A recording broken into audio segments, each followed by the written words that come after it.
tutorial where I'll be solving the 2022 past paper. Question 1 says a beaker of nitrogen gas is inverted over a porous pot containing carbon monoxide as shown. The level of water in the glass tube does not change. What is the reason for this? Right. Okay, so let's go through the choices to understand. Statement A says both gases are diatomic. Right. E, uh, right. The setup that is demonstrated here is actually a physical process. It entails the process of diffusion, and like I said, diffusion is a physical process. Therefore, when statement A says both gases are diatomic, the chemical nature of the gases is not in any way related to the reason why the water in the glass tube is the same. So we'll eliminate option A. Option B says nitrogen is unreactive. Like I said, the chemical nature of the gases is not of primary concern here because diffusion is a physical process. So also eliminate option B. Option C says the carbon monoxide gas particles are too large to pass through the porous pot. Uh, mm, no, this is not scientifically correct because gas particles are at a microscopic level. They are very, very tiny, so they can literally pass through anything. So statement C, by that merit, is also out.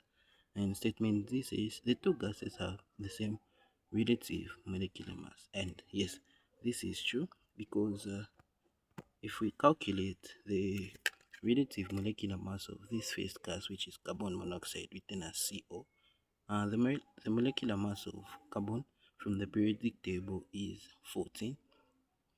No, it's actually 12.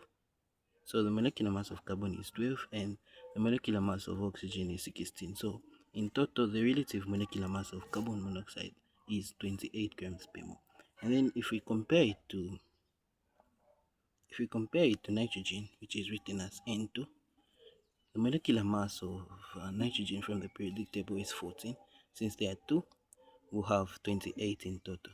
So yes, the two gases have the same relative molecular mass, and because they have the same relative molecular mass, they diffuse at the same rate. Right. Remember, we have carbon monoxide particles that are present in this region here. So they are highly concentrated in this region. So according to diffusion, particles move from a less concentrated area, from a more concentrated area to a low concentrated area. So the carbon monoxide particles will be going that side, and the nitrogen particles are highly concentrated in this area. So by diffusion, they'll try to move to an area where there is low concentration. So they try to go into the porous pot. However, the rate at which the carbon monoxide particles is moving out of the porous pot and the rate at which the nitrogen particles is entering the porous pot is the same. Therefore, the number of particles that are present in this porous pot remains the same. And since the number of particles remains the same, the particles will exert the same pressure. It will exert the same pressure on the side of the manometer. Therefore, we do not expect any change in the level of water. Right. So with that, I think we can safely choose option D. Alright. Question 2 says a pink pill is put into 250 centimeter cube of cold water and 300 centimeter cube of hot water as shown in beaker 1 and beaker 2. A uniform pink colored liquid is seen in both beakers after specified periods of time.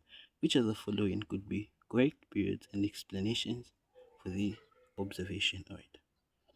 Okay. Let's go through the statements. Statement A says in beaker 1 we have longer periods, both dissolution and diffusion slow. Right. Okay. Dissolution